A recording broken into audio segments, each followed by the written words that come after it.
Sa loob ng 4 na dekada, patuloy na nagbibigay ng saya, pag-asa at inspirasyon ang Kiwanis Special Games para sa mga batang may special na pangangailangan. Ngayong ika-40th year nito, ipinagdiriwang hindi lang ang palakasan kundi ang diwa ng pagkakapantay-pantay, pagtanggap at malasakit sa komunidad. At upang bigyan tayo ng detalye patungkol sa 40th Kiwanis Special Games, makakasama po natin ang Governor ng Philippine Luzon District na si Mr. Stachys Neil Espino, gayon din ang Chairperson ng 40th Kiwanis Special Games na si Mr. Arman Bustamante at ang kanilang Co-Chairperson na si Mr. Neto Agbayani. Good morning po, Morning. sir. Welcome to Rise and Shine Pilipinas. Well, sir, maaari nyo bang pakipaliwanag sa ating mga ka-RSP, no? Ano po ba yung Kiwanis Special Games at paano po ito naiiba sa other sports activities? Okay sir, so ang Kiwanis Special Games ay isang all-inclusive sports event organized by our Kiwanis Club of Kalayaan.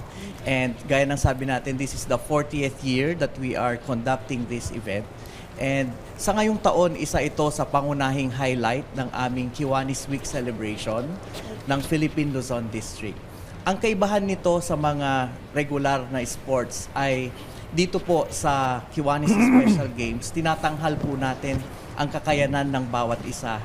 So, pinapakita natin ang strength ng ating mga kabataan at hindi tulad ng mga regular events ay hindi po ito isang competitive sports but it is a celebration o pagdiriwang ng kakayanan ng mga kabataan. Right. Sir, ano naman po yung mga naging hamon natin, challenges at mga pagbabago nitong mga past 40 years at since nagsimula itong event na ito? Nagsimula ho ito 1982. Right. As we said, this is now our 40th Kiwanis Special Games. For the past year, siyempre, nung nagsimula kami, medyo nagkakaroon kami ng mga problema because of yung constant change ng administration, yung leadership, yung chairmanship. But lately, we decided na gumawa kami ng dedicated committee to run the Special Games para sila pa rin ang nagtatrabaho for the next years. Right. So, okay naman. Maganda naman. In fact, nasosolve na namin yung mga problema. At itong 40th Special Games namin, mag-expect kami ng mas magandang pagpapatakbo ng event. Okay. Ano naman po yung mga naging memorable o yung mga naging highlights natin? Sa mga previous mga previous years na hinaheld niyo po ito. Ang highlight, of course, yung minsan nagkakaroon kami ng sobrang dami ng participant hanggang sa umabot siya ng at least mga 40 special school. Wow. And then medyo nahihirapan kami at siyempre ang pagpapatakbo hindi ganun ka-smooth. So we decided na i-limit to our capacity. Okay. Well, Sir Armand, paano naman natutulungan ng mga nalupidens at saka yung social interactions? Okay. So ako po, for example, my autism is 20 currently. Ang mga bata po na special, lalo they go through games several events po yan. At pagbibigyan po ng medal, napakalaking accomplishment na po para sa kanila yan. Because yung kayang gawin ng mga neurotypical kids, pag ginawa naman ng special kids, para po celebration, super milestone po yan.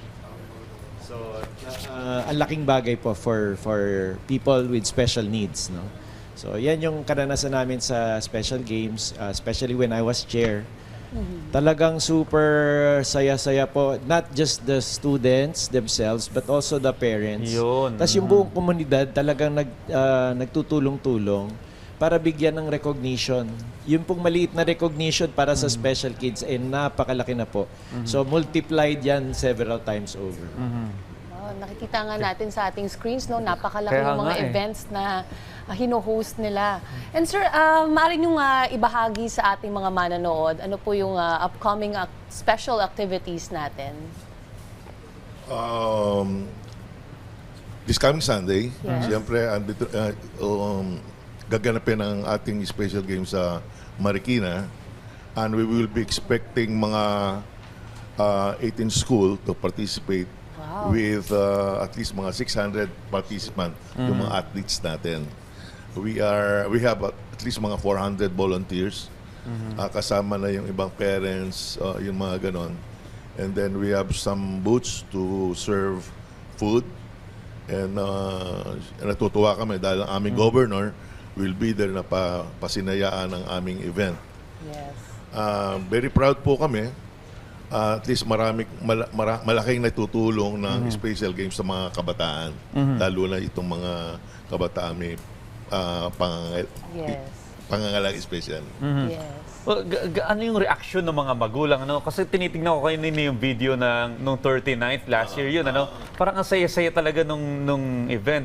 Hindi ba mas dapat dalasan natin to at makakuha tayo ng mga sponsors para mas madalas natin na gagawa yung ganitong klaseng event? Kung hindi man sa sports, magkaroon sila ng interaction sa mga iba pang mga kabataan. Sir Neil?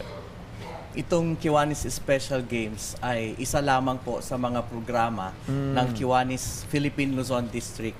Actually, sa iba't ibang division din po natin dito sa Luzon, ay nagkakandak din sila ng kani-kanilang mga special games. So, bukod sa taunang pagdiriwang ng special games dito po sa Marikina Sports Center, meron din po tayong ibang clubs na nagtatanghal ng ganitong event. I see. So marami rin pala. Sir Nato, may question po ako. Is this a nationwide thing or is it just within Luzon? Itong mga schools na nagpa-participate sa atin? Opo. So basically, from Luzon, Metro Manila, and then nearby schools, we mobilize the different SPED schools. So public and private yan.